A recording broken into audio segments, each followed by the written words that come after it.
Anyway, it's the easiest job in the world. I worked at McDonald's for like a month before I went to college. So that was a long time ago. But it's the easiest job in the world. Like, I cannot believe all of the jobs that I've, like, the job I had before this, and I quit after like a few days because I realized that they weren't paying me enough money. And even like one of the other employees there was like, oh, so you're training to be a general manager assistant at the car place that I got my car from. And they were only paying me $10 an hour. And I didn't really think about it. I was just more like, the job seemed like exciting. But then I was like doing days of training, of like studying and shit. And I'm like, McDonald's says they're hiring for like $12 an hour. Why would I was like, this just doesn't make any sense to do, because I would have had to learn how to do everything. I would have been having to learn every single job there, pretty much. So I was like, it doesn't really make any sense. McDonald's is like so easy, and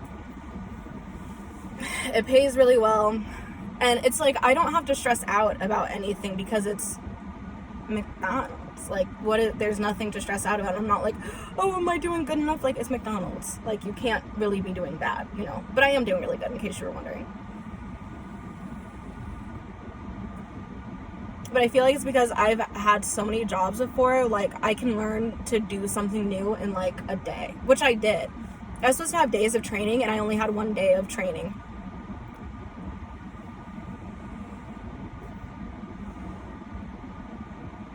Yeah. I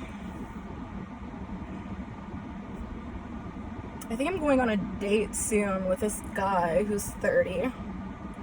I'm 23, so I mean, I prefer older people because they're just like older guys because they're not as stupid. I mean, still dumb, but not as dumb. A little bit more emotional maturity, more life experience. That's been like the biggest problem I feel like with the guys I've dated. Like, to be honest, I feel like I've lived a million lives and I've gone through so much, good and bad, but it's just like, I feel like I have a lot of life experience, to be honest, at only 23. And one of like a big problem with the guys I've dated in the past is like, they just don't have a lot of life experience. They never really had to go through anything. They just don't have like, they're not like really well-rounded people, which is fine. And there's nothing wrong with that, but it's just like, it's hard to relate as much. And it's like, I don't feel like they can understand me the same way. And yeah, all that. So seems cool. I'm excited. I know I just got out of a relationship, but it's like, it wasn't even like a relationship. It's like I was playing housewife, which my Nana actually made a really good point. We were making bean soup last night, and she made a really good point about how there's a difference between being a housewife and a homemaker. I would like to be a homemaker.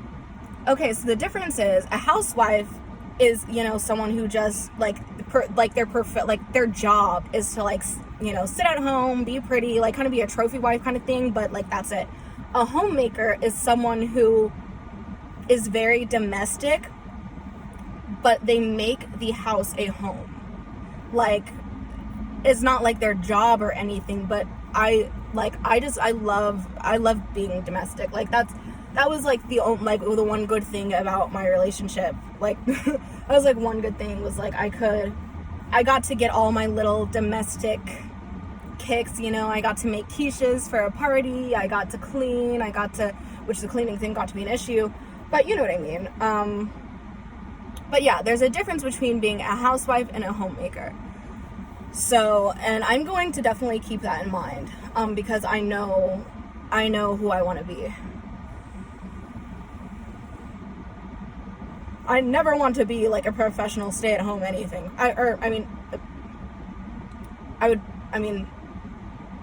Stay-at-home mom, maybe, but you get what I'm saying. Like, I wouldn't ever want to like have someone just pay for all of my shit and then like just stay in the house and keep it cool, because that's just not what I want to do. And there's nothing wrong with that, obviously. I mean, shit, you know, get it how you live, but that's just not really what I would want to do. Also, like, I feel super bad even when like even when people, like, a guy's supposed to pay for a date, even that, like, I just feel weird, like, people helping me or doing nice things for me. Like, I don't know, I have some emotional hang-ups on, like, I remember I ran out of gas one time on the side of the road with my ex-boyfriend, and his uncle came to, like,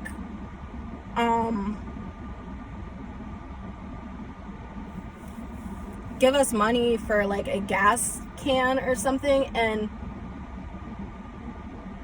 I was so grateful, but I just felt so upset, and, like, I just felt really upset, because, like, I hate but I was in a position where it's like, oh, I can't leave my car here, like, and I'm not gonna be stupid about it, like, I'm not gonna be stupid about, like, you know, just take the help, you know, feel how you want about it, but just take the help, because it's stupid not to, but it's just, like, I hate getting, like, help, or I love when people do nice things for me, but it's just, like, I don't know, I still feel weird about it, but I've also, just because of my past, I guess.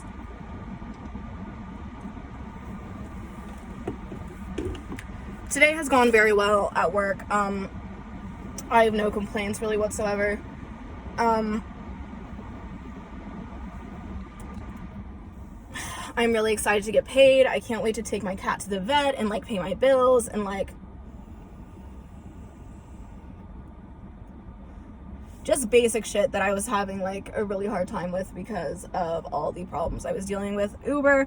And that's why at the end of the day, I was like, fuck it, I'm just gonna get a regular job.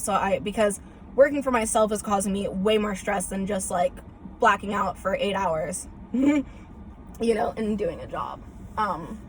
Also, I like it because it's good for me to have something to do for a long period of time where it's like, I don't really have time to think about anything. Like, I can't, you know, like, overthink or anything about shit that I don't need to, because it's like, I'm in it, you know.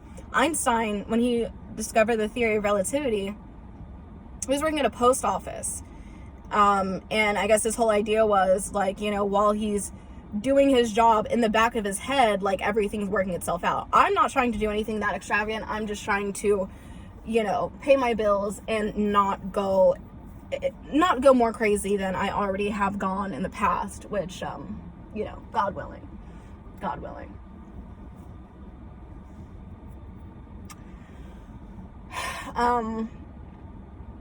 Yeah.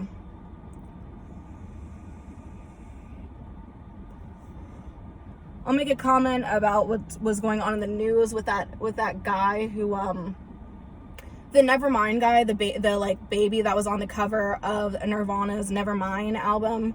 I think it was Nevermind, not Nevermind. Sue me. I'm not a huge fan of Nirvana. But you know what I'm talking about. The baby chasing the dollar. Anyway, he's all grown up now. He's like 26, 29, 20, like late 20s. And surprise, he is suing, only for like 50 grand too. He's suing Nirvana for sexual exploitation. Now here's the thing. He should have just never commented on his litigation at all, because if I was in his position at this point in time, if I like was in his shoes, I would not have commented on the litigation. After I won the case, or after the case was over, I would have commented on it. But him commenting on it now, what he had to say, his explanation for it was absolutely so fucking, I mean, it was absolutely stupid. Okay, but it's because he was like, oh, you know, it's ruined my life, you know, and then he's like, oh, this was what really got me. This is what was so, like, made me cringe so hard. It's like, oh, it's, you know, it's so hard because I feel like I'm famous for nothing. One, no one recognizes you now because you were a baby. You were a baby when you know, this came out. No one recognizes you now.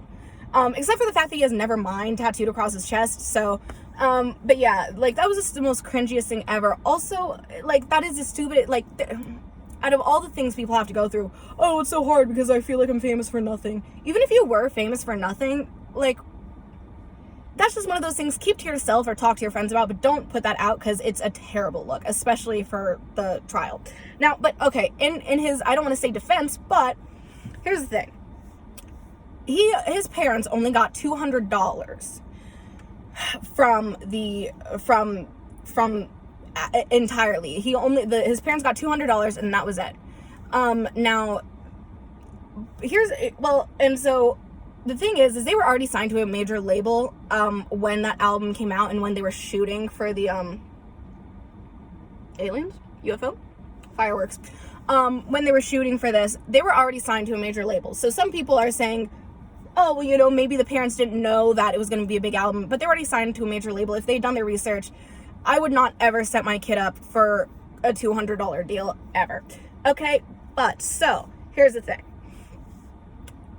I think that he should have gotten royalties or something a little, he should have gotten definitely more than $200. However it was set up, he should have gotten more than $200. So I probably would have I would have really gotten a good attorney and figured out how do I get more money from this thing, because I'm sure there was a different way besides suing for sexual exploitation. But even if you're going to sue for sexual exploitation, you really just want the money because you kind of got screwed.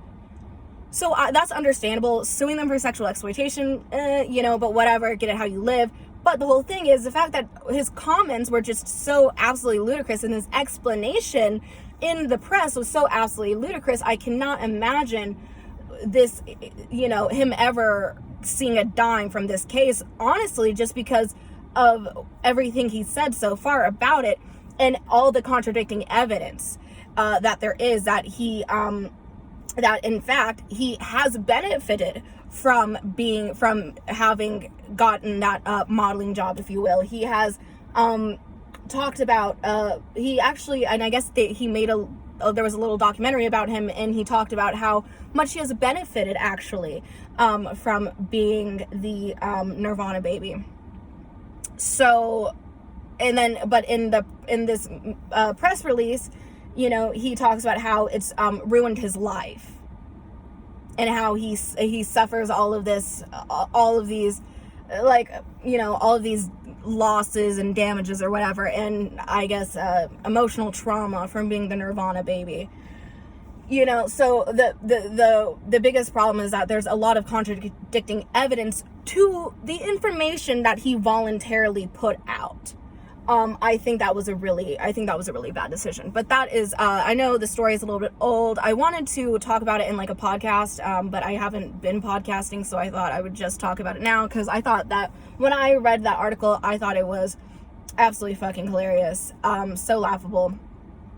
But yeah. Anyway, that's really all I have to talk about for right now. So I'll see you guys later. Okay, bye.